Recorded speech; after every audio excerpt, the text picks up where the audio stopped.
Wa ammal alaqatul iktisadiyah famithaluha. Dito tayo. Bismillah. Ano to? Dito tayo. Okay?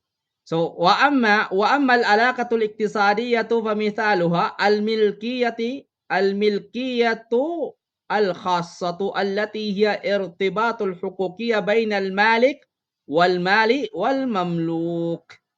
Wal aqdul ijar alladhi huwa irtibatun qanuni bainal amil wa rabbil amal أو بين المالك العين ومن يستأجرها ومنها أيضا التزامات المتبادلة بين الدول بسبب الانتقال الحركات أو بسبب انتقال حركات السلع والمال والأمالة عبر الحدود السياسية وما يعرف بعلاقة الاقتصادية الدولية ليس الدولية الدولية sorry.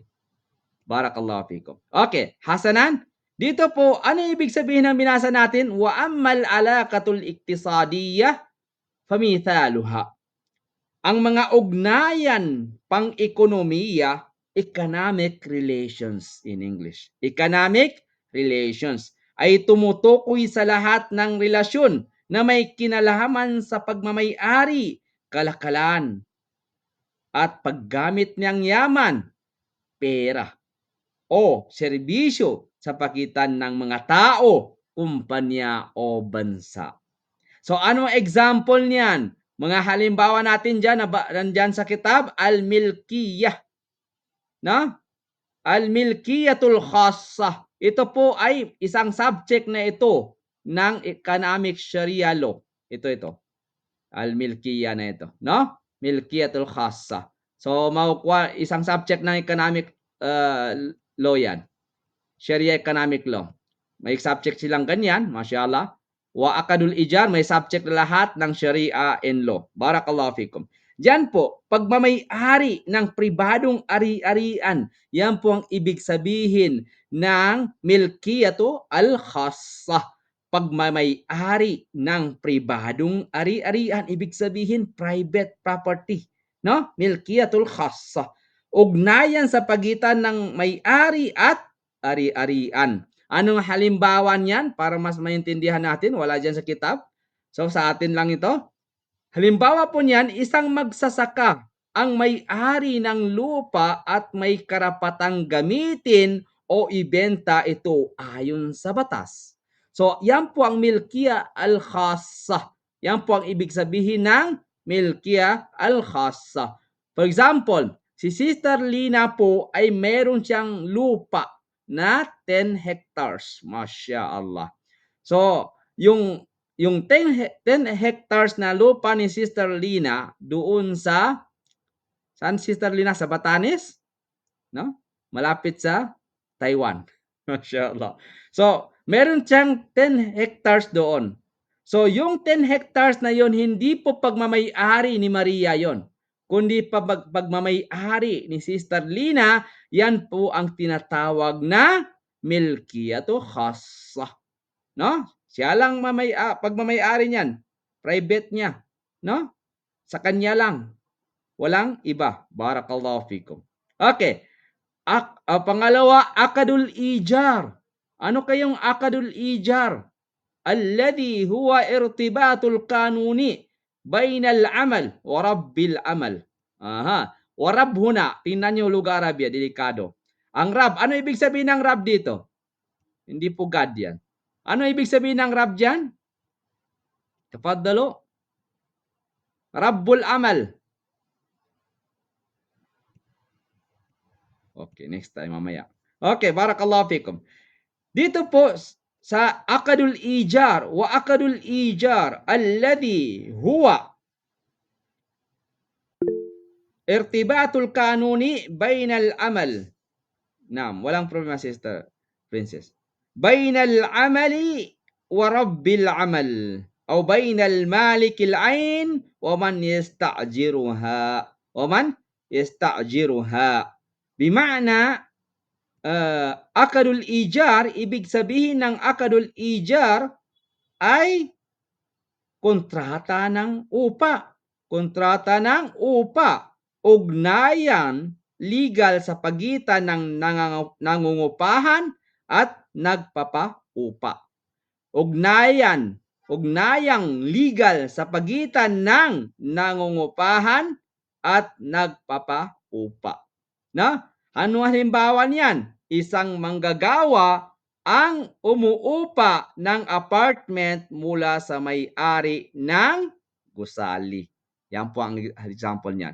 So, relasyon ng manggagawa at amo. For example, no? Yan po yung bainal amil wa rabbil amal. So, relasyon ng manggagawa at amo. Legal na ugnayan batay sa kontrata ng trabaho. Ang halimbawa niyan ay isang empleyado sa pabrika na binabayaran kapalit ng kanyang serbisyo, kapalit ng kanyang oras. For example, no? Yan po ang relation ng manggagawa at amo or bainal amil warabbul amal. No? Okay. Al-alaqatul iktisadiyah ad-duwaliyah. Ano yung alaqatul iktisadiyah ad-duwaliyah? Wama yu'rafu bil alaqat al-iktisadiyah ad-duwaliyah. So, ano po yung ibig niya sabihin diyan? No? Ang ibig po sabihin niyan, yan po yung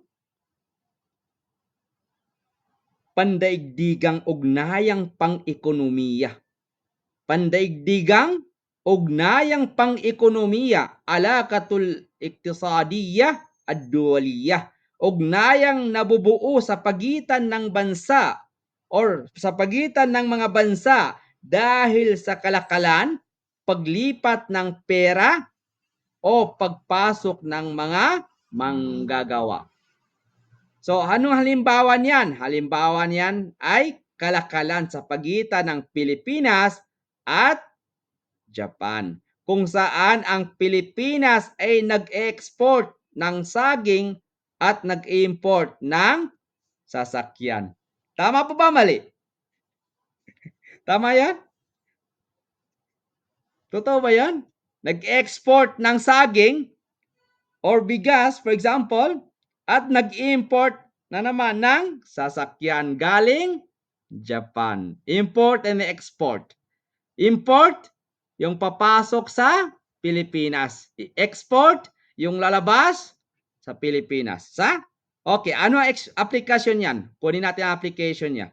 Application niya, tatbiqat, in Arabic, individual tayo muna. Individual, kapag bumibili ka ng bahay sa pamamagitan ng loan, sino naglo-loan dito? May nagsabi, riba yan, riba. Doon yan sa usulul fiqh, inshallah.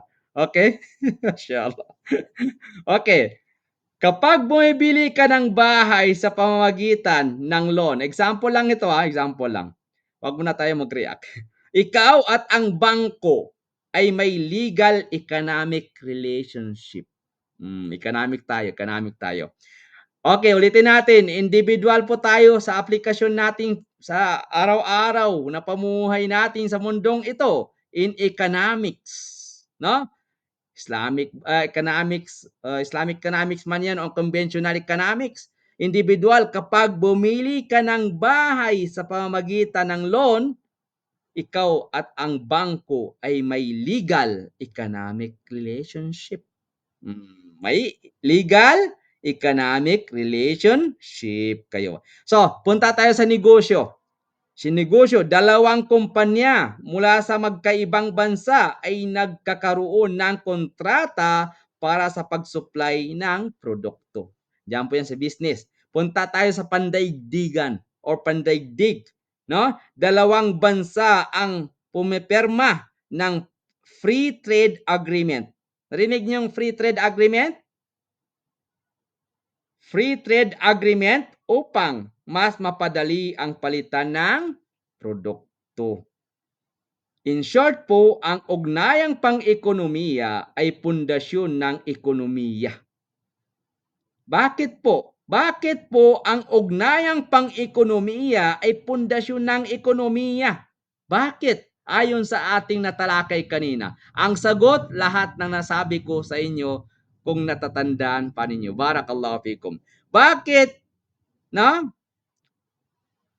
Ang ugnayang pang-ekonomiya ay pundasyon ng ekonomiya. Why? Bakit? Tafaddalu.